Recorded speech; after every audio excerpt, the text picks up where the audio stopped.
속세는 말한다. 먼지와 티끌을 부와 권세라고. 그 덧없음을 화려하다 말한다. 어딜까? 무명의 어둠을 씻어내고 진리를 보일 수 있는 곳.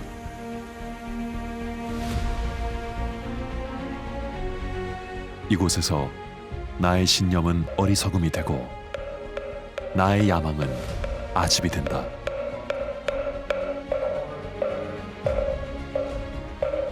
나의 눈에 박힌 들보를 뽑아내면 비로소 보인다. 이곳이 바로 연화장 세계, 화엄의 장대한 꽃밭이다.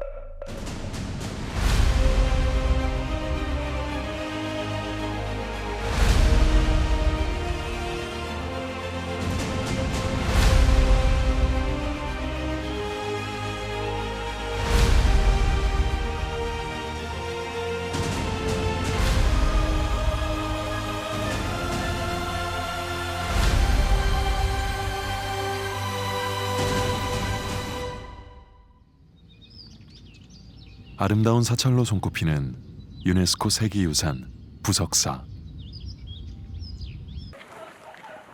오늘은 조금 특별한 방문객들을 맞이한다. 부석사가 무대가 된다.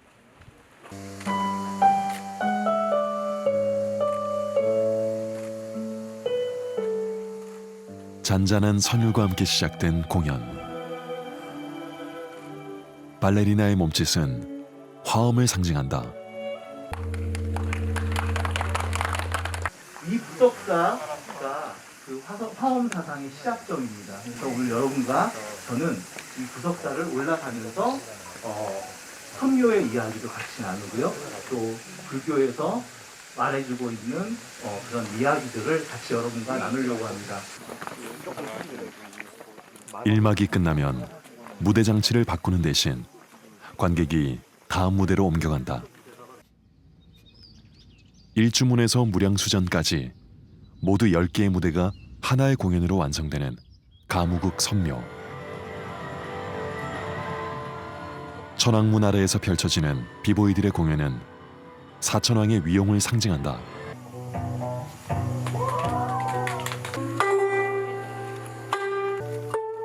끊어내지 못하는 108번뇌는 붉은 끈으로 표현됐다. 그리하여 번뇌가 깊어간다.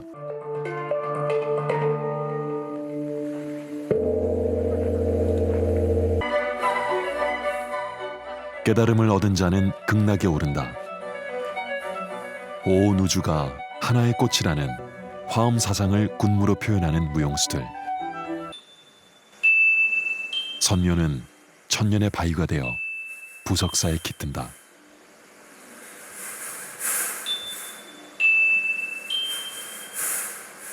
이 공연을 준비하면서 이 아름다운 장소를 다 버릴 수가 없더라고요. 그래서 보통 한 군데에서 그냥 공연하고 끝내는 편인데 우리 무용수들은 되게 힘들었을 거예요.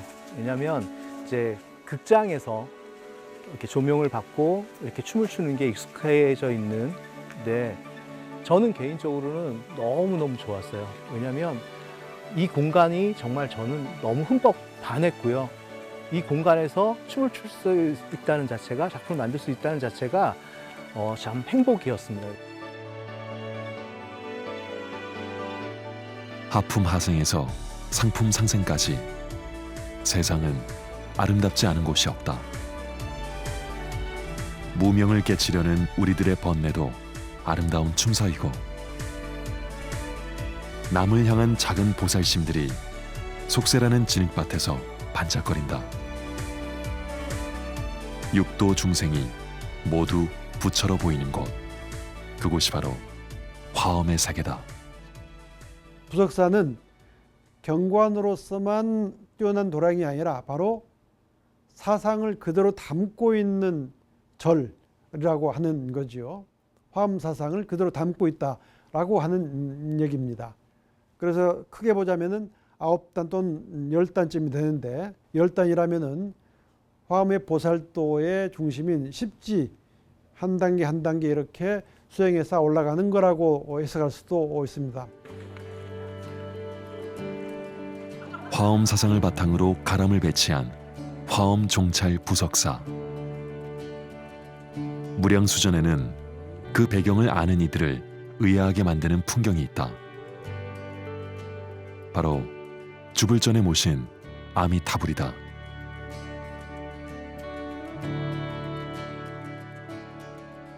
정면은 비워두고 서쪽으로 모신 부처님. 아미타불이 계신 곳은 서방 정토라는 것을 의미한다.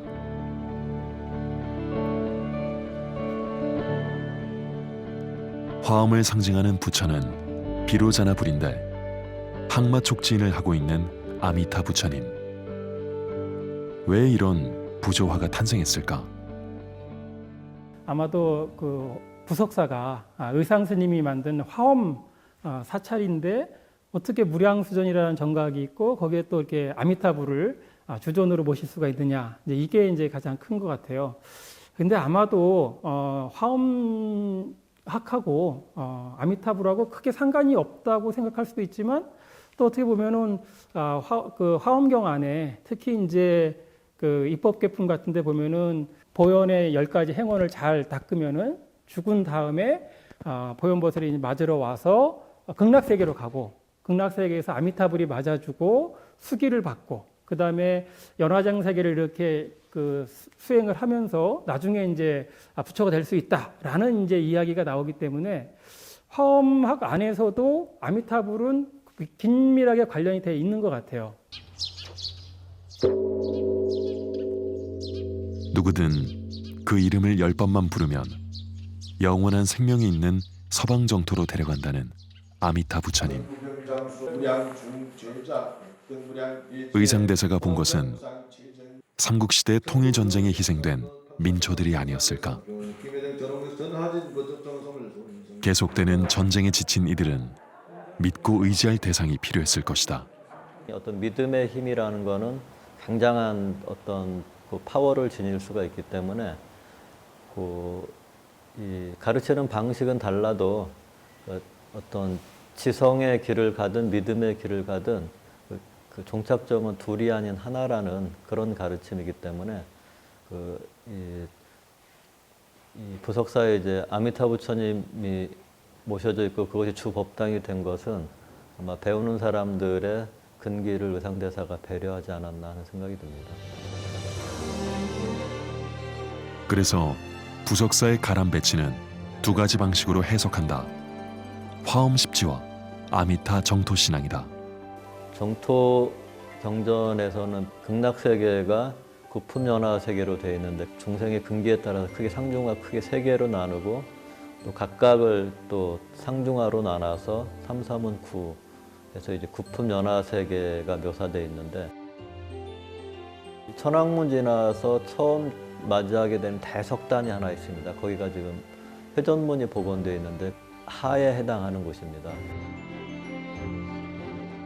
범종로를 통해서 무량수조를 향하는 그 길목에 있는 이제 중간쯤에 있는 범종로가 중에 해당하는 것이고 안양로를 거쳐서 무량수전으로 들어가는 곳이 이 상중하에서 상에 해당하는 곳이고 이제 전체적으로 이제 미타신앙의 관점에서 보면은 회전문, 범종로, 안양로가 그 상중하를 상징하고 그 높고 낮은 기단들이 조성돼 있어 전체적으로 9개 구품 연화대를 상징하는 그런 가람으로 해석이 될 수도 있겠습니다.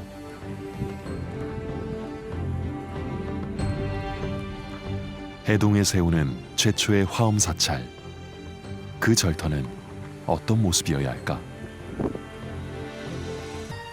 의상대사는 봉화산 중턱에 절터를 잡았다. 고달프고 번잡한 세상에서 올라온 사람들에게 부석사는 선물과도 같은 풍광을 보여준다. 아마 의상대사께서는 부석사를 방문하신 분들이 따로 뭐 화엄경이나 아미타경을 읽지 않아도 저 드넓은 그 산과 하늘을 보면서 그런 자기중심적이 아닌 전체를 조망할 수 있는 그런 삶을 살기를 원하셨던 것 같습니다. 부석사를 창건한 의상대사와 역대 조사들을 기리기 위해 지은 전각, 조사당.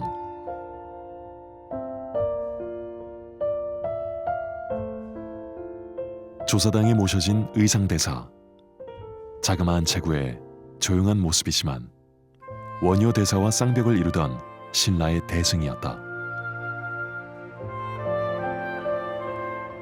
조사당 한켠에 걸린 여인의 초상, 중국 여인 선묘다. 이 부석사와 의상 스님과 이 선묘왕자는 굉장히 이제 밀접한 관계가 있어서 그러한 여러 이제 공적을 기려서 부석사의 이제 선묘각이라는 사실은 부처님도 아니고 보살도 아닌 그런 분을 이제 모셨다는 게 상당히 특이한 일이죠.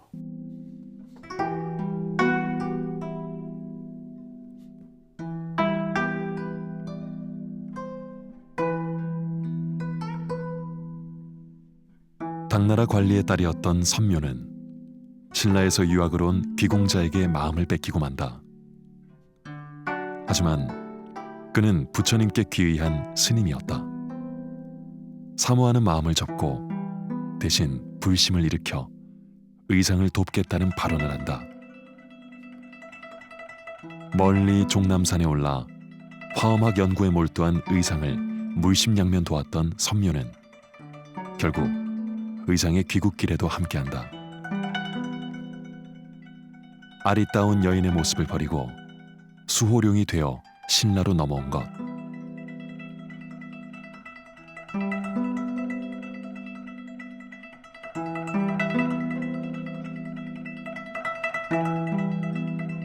의상대사가 부석사를 창건할 때 선묘는 다시 한번 부처님께 발언한다. 하늘 높이 떠올라 커다란 바위가 되어 절터에 먼저 자리 잡고 있던 도적무리를 쫓아내어 부석사 창건을 도운 것이다.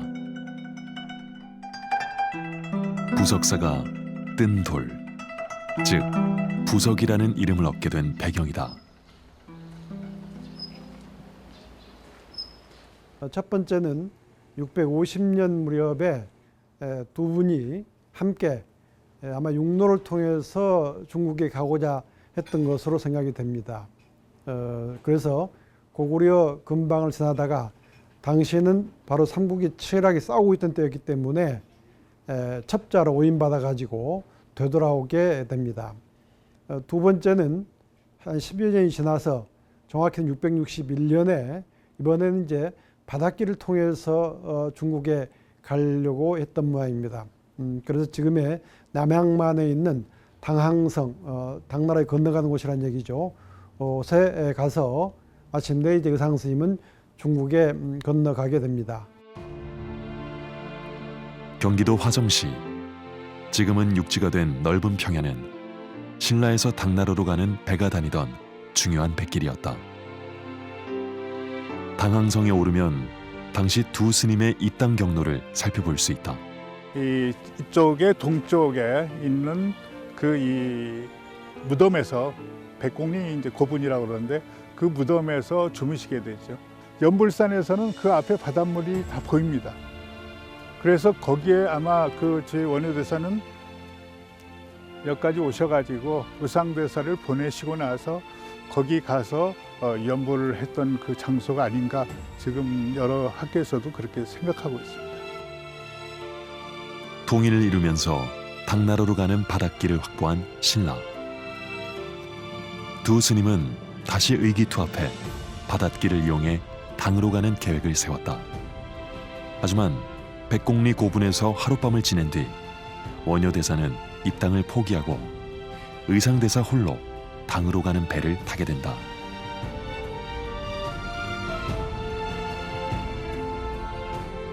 원효와 의상 두 스님은 그렇게 각자의 길을 가게 된다. 원효 스님이 의상 스님과 함께 당나라 입당을 시도하다가 중간에 고분에서 잠을 자고 나서 해골바가지의 물을 계기로 해서 깨달음을 얻고 나는 중국에 가지 않겠다. 중국에 간들 이 마음법 이상 뭘 배울 수 있겠냐라고 이제 돌아섰다고 하고, 그럼에도 의상 스님은 처음 뜻대로 중국에 정말 새로운 현장 스님이 들여왔다고 하는 새로운 인도의 불교를 배우기 위해서 끝까지 그 길을 나섰고 그래서 중국에 건너간 게 아닌가 생각이 됩니다. 일본의 국보 중의 국보로 귀히 여기는 화엄 종조사 회전. 원효와 의상스님의 일대기를 두루마리 형태로 그린 그림이다. 그림에는 의상대사가 중국으로 돌아가는 관리의 배를 얻어 타고 입당했다고 적혀 있다.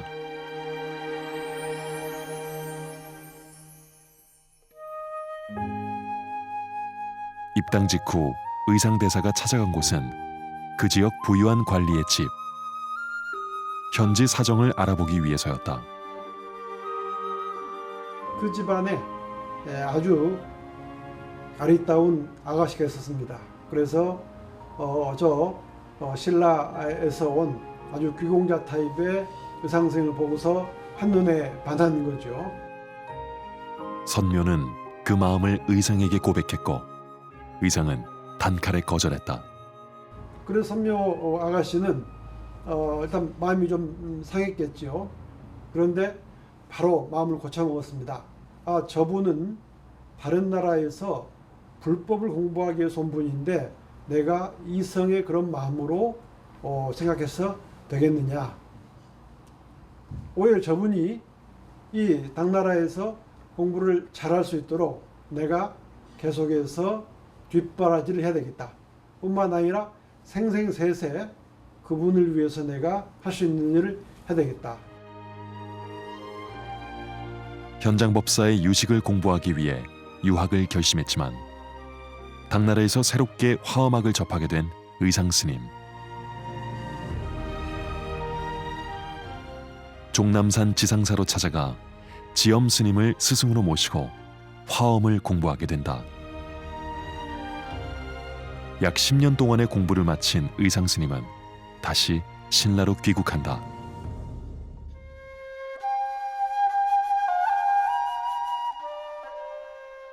그간의 도움에 감사의 인사를 전하러 관리의 집을 찾은 의상스님.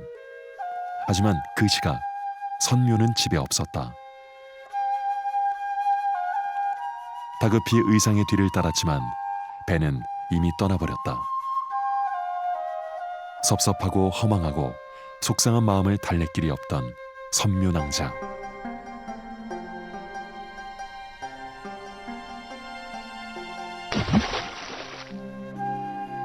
그대로 바다에 몸을 던진다. 그리고 부처님께 발언한다.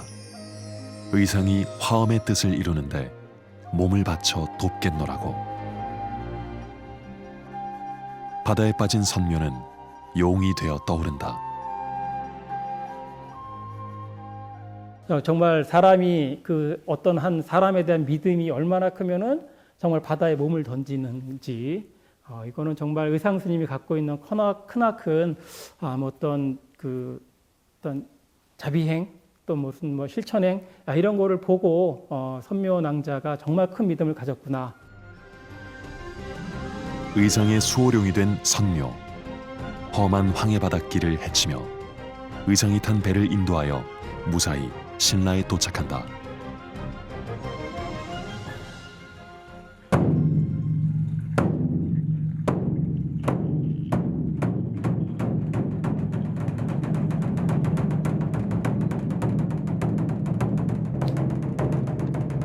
화엄의 가르침을 신라에 전한 의상스님. 부석사를 세운 뒤 40일 동안 법회를 열고 화엄의 일승십지를 설법하셨다. 해동 화엄의 시작이었다.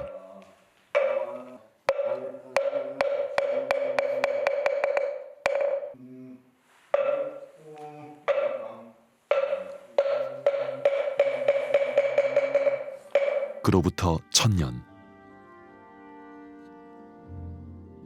의상대사가 전하신 화엄의 가르침은 우리에게 어떻게 남아 있을까?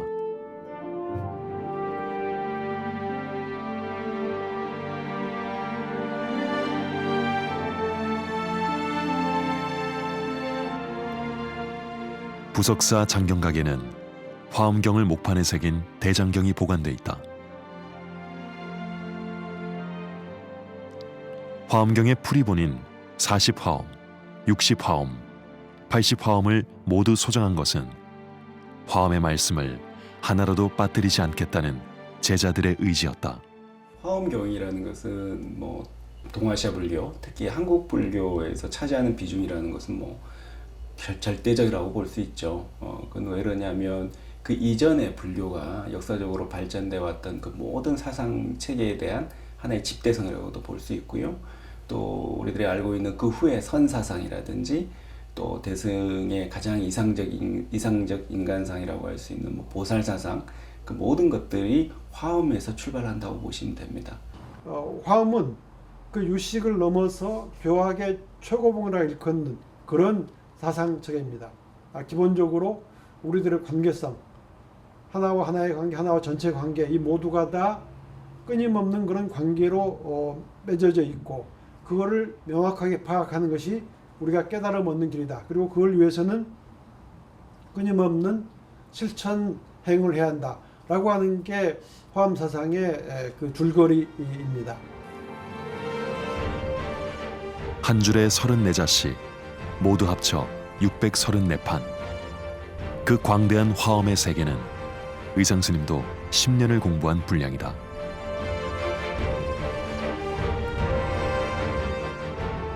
(10년의) 공부 끝에 스님이 내린 결론은 바다와 같은 화엄의 세계를 210자로 응축해 지은 화엄 일승 법계도. 어려운 말씀을 쉽게 전하는 것, 그것이 의상대사가 행하신 보살행이다.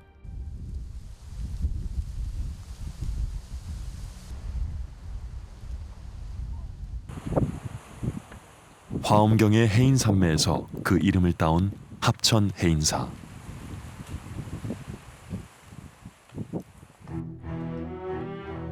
부처님의 가르침엔 법을 지키고 있는 법보 사찰이다. 해인사는 승훈, 이정 두 스님이 창건하셨다. 의상대사의 법손이었던 승훈 스님이 시작해 이정 스님이 마무리하신 대규모 국사였다.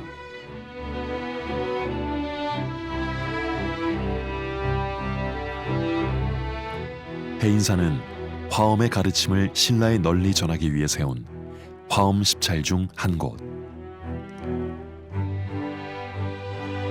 이곳에서는 불자들이 의상대사의 화엄 일승 법계도를 몸으로 느껴볼 수 있다. 또 의상대사께서 이 화엄경을 이렇게 간단하게 쉽게 우리가 이해할 수 있도록 개성으로 이렇게 해놓으신 것을 마당을 돌면서 보통 이제 법당에서 기도를 하는데, 우리 해인사는 마당에서도 의상대사를 기리면서 기도를 하는 곳이기도 합니다. 드넓은 마당에 그려놓은 법계도. 불자들은 화엄 일승 법계도의 210자를 암송하며 그 도인을 따라 마당을 돈다.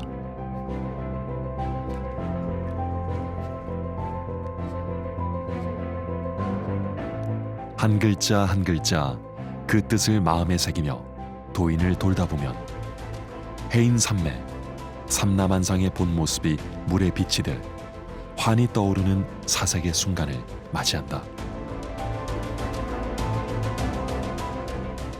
백지 위에 검은 글씨, 빨간 줄은 물질과 인간, 지혜의 삼종세간을 의미한다. 부처님의 가르침, 즉 법성은 원융하여 두 모습이 아니라는 식구로 시작해 구불구불 돌아가는 54번의 굴곡, 54가지 수행 방법을 뜻하는 것이다. 그렇게 돌아오면 결국 처음부터 지금까지 변하지 않는 존재, 부처와 만나게 되는 것이다. 부처를 가운데 두고 위아래에서 만나는 두 글자, 바로 중생과 법. 그것은 부처를 통해 깨달음에 이르게 된다는 것을 상징한다.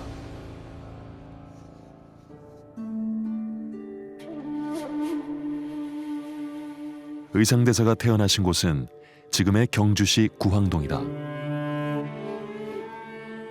그곳엔 의상대사가 출가하셨다는 황복사지로 추정되는 절터가 남아있다.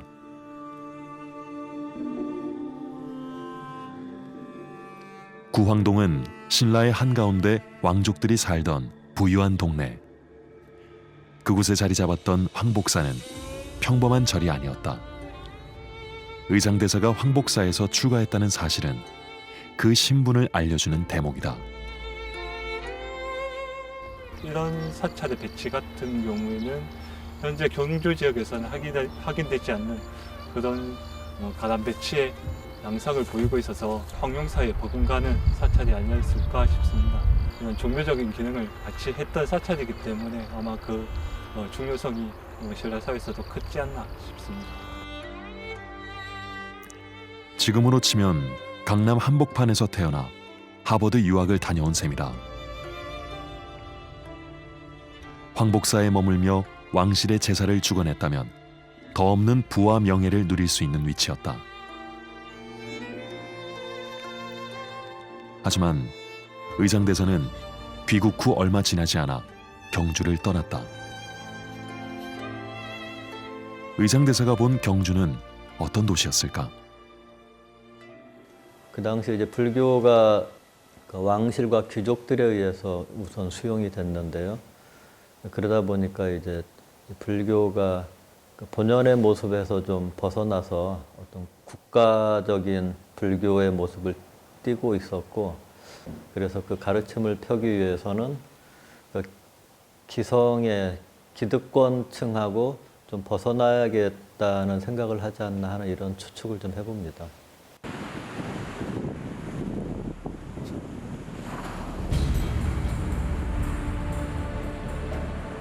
경주를 떠나 동해로 향한 의상스님. 그 거친 바다에서 꼭 만나고자 하는 이가 있었다.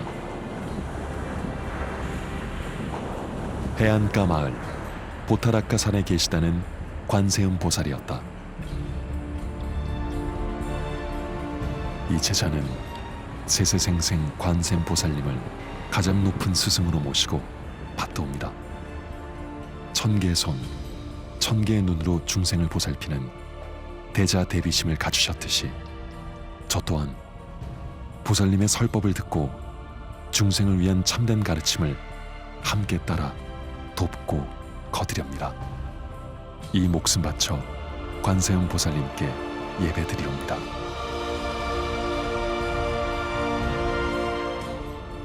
의상대사의 간절한 기도는 결국 이루어졌다.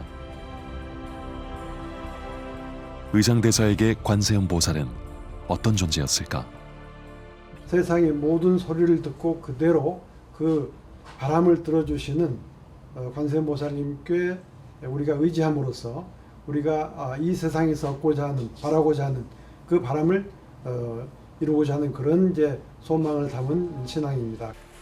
관세음 보살님은 천개의 눈으로 중생의 어려움을 보시고 천개의 손으로 중생의 고통을 만져주시는 분이다. 관세음 보살을 만나고 의상대사는 지식이 높은 스님에서 실천하는 스님으로 거듭난다.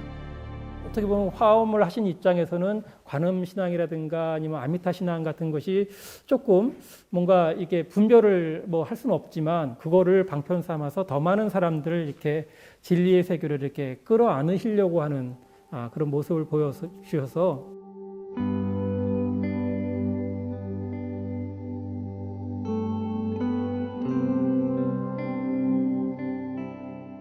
양양 낙산사.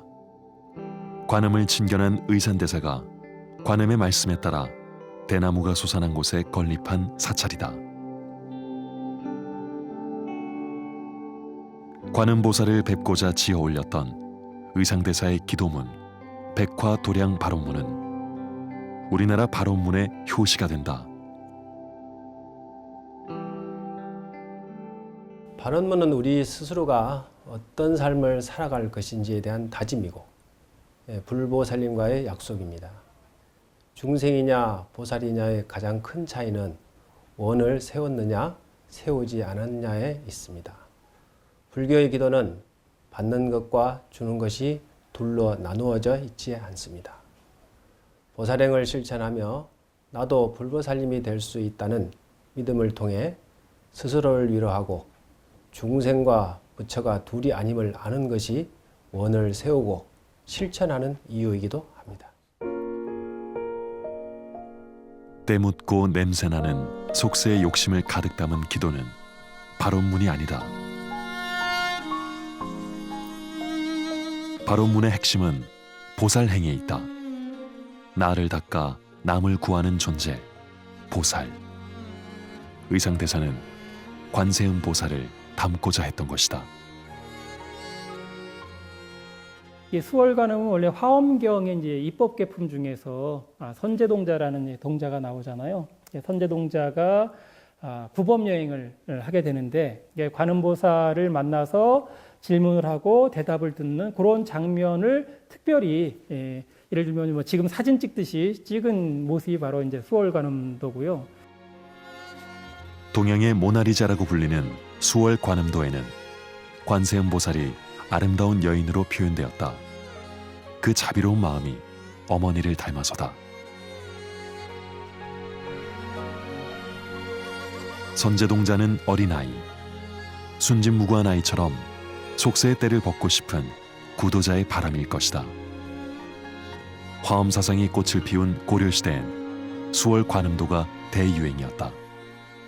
귀족 집안 출신이기 때문에 경주에서 안락한 그 많은 이제 스님들처럼 생활할 수가 있음에도 불구하고 경주에 머물지 않고 외곽, 특히 이제 강원도 산골짜기라든가 부석사도 거기에 굉장히 외진되잖아요.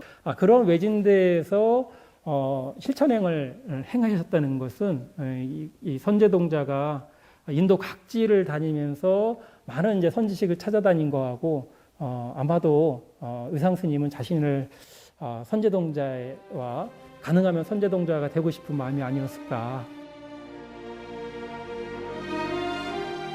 불가에서는 말한다. 깨달은 자는 누구나 부처라고. 그러나 홀로 심오한 진리를 깨닫고 부처가 되는 것. 그리하여 깨끗한 곳에 홀로 앉아있는 모습이 과연 부처일까?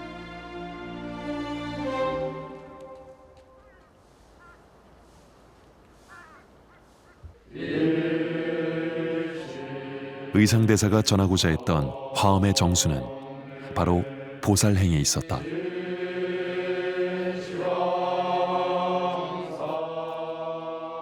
화엄과 미타신앙, 관세음 보살로 넘나드는 그 낯선 행보의 퍼즐이 비로소 맞춰진다.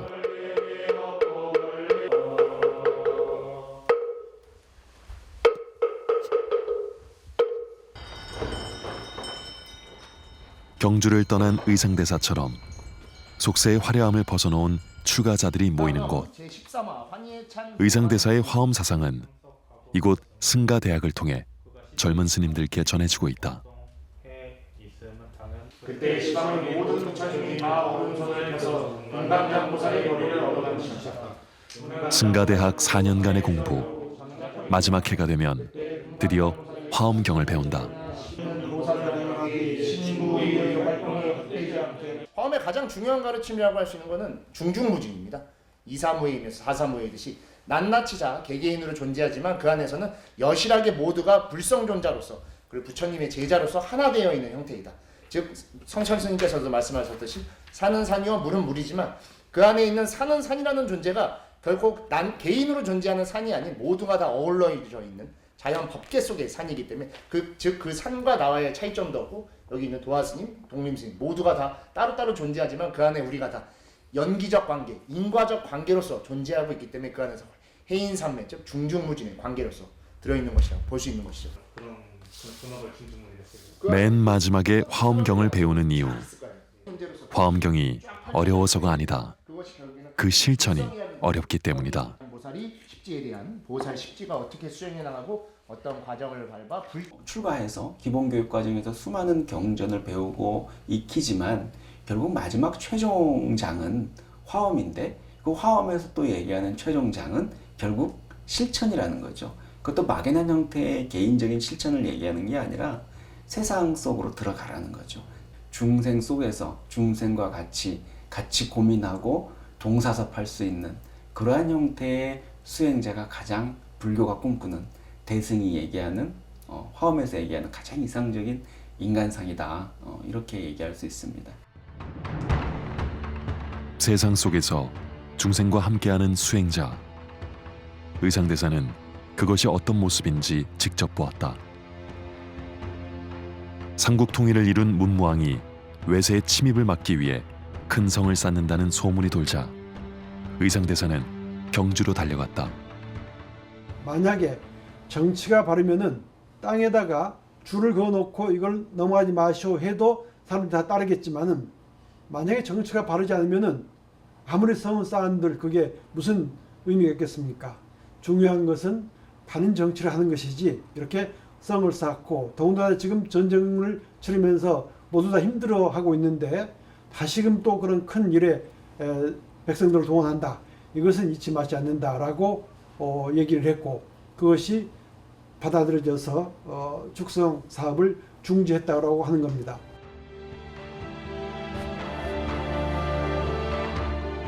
신실한 구도자로 보살행을 실천하는 수행자로 본보기를 보이셨던 의상대사.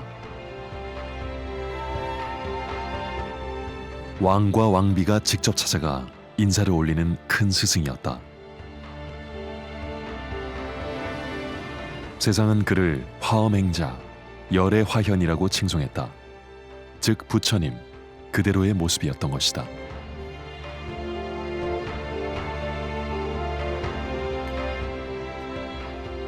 화엄의 뜻을 펼치는 10개의 사찰, 화엄 10찰은 의상대사가 입적하신 뒤에 더욱 활발하게 이루어졌다.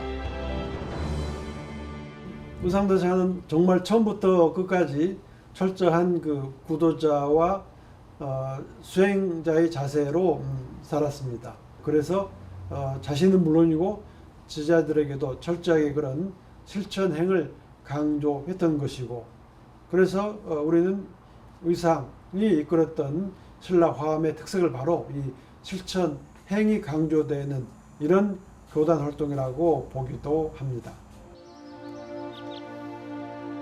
부석사는 그런 의상대사의 화엄의 뜻을 담은 첫 번째 사찰이다. 676년 부석사를 세운 지 1300여 년이 흘렀다.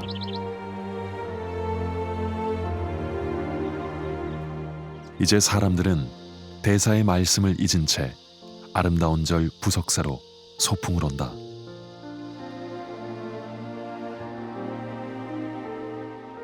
하지만 말씀을 잊은 절은 언젠가는 쓰러지는 법. 이 낡은 사찰이 1300년을 꿋꿋하게 서 있는 비결은 의상대사의 화엄이 이곳에 깃들어 있기 때문일 것이다.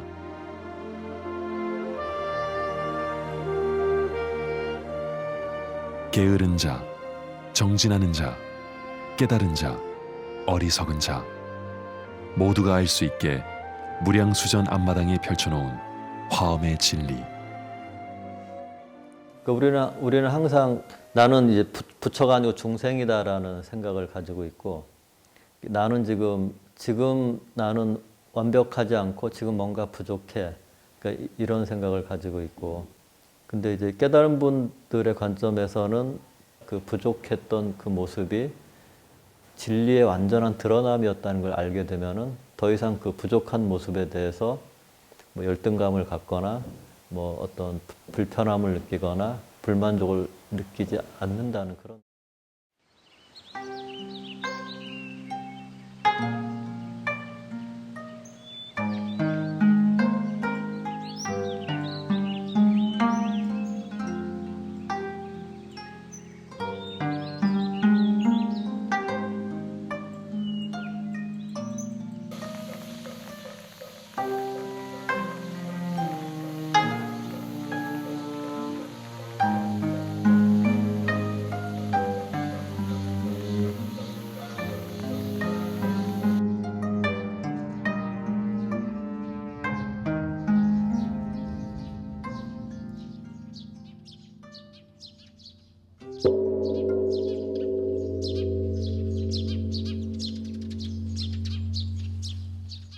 부처님의 법은 높고 낮음이 없고 신분의 귀천이 없이 한 가지라. 그 말씀에 백성도 왕족과 같이 위로를 받았고 백제, 고구려의 유민도 신라의 뿌리를 내렸다.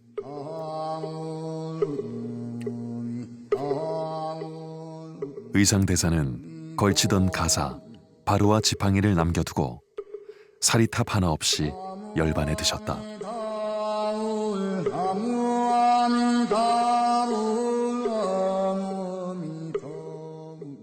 의상 스님께서는 물론 신라의 귀족이셨고 그 당대의 최고의 석학이셨고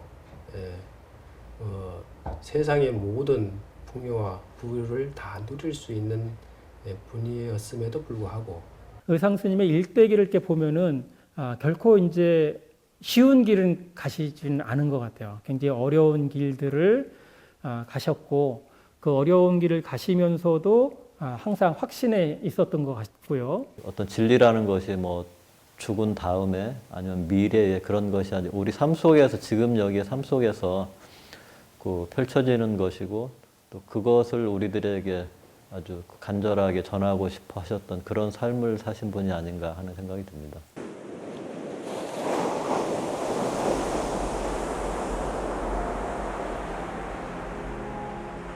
철저한 수행을 통해 구도자의 모범으로 남은 의상대사.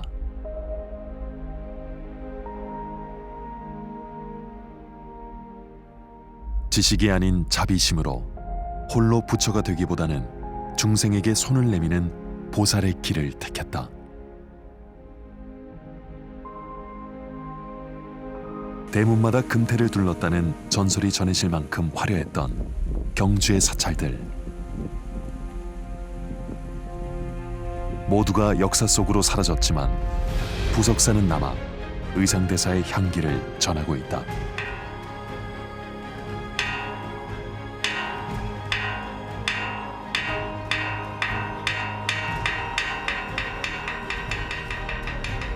화엄종찰 부석사. 이 모습 이대로 어리석은 중생이 잠시 쉬어가는 화엄의 꽃밭으로 남을 것이다.